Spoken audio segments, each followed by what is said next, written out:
And who better than Louis Riel? The play is set in late 1800s. It centers around three fictitious women. I grow independent and alone. One of them is a Métis woman, one of them is an Ojibwe woman, and one of them is a Victorian settler white woman. It's about their friendships with each other and how those friendships are pitted up against the political landscape of the time. And then there's two other characters in the play, Louis Riel and Thomas Scott. And Thomas Scott was a real pain in Louis' side. I'm playing Louis Riel.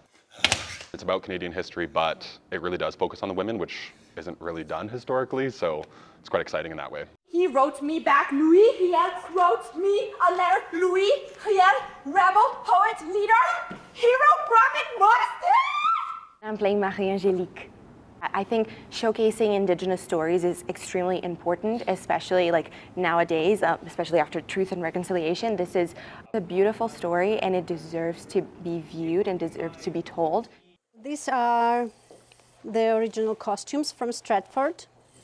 The original costumes were created by Jeff Chief. He's the Cree costume designer, and he created his costumes with the amazing attention to details, with respect to Métis and Ojibwe traditions.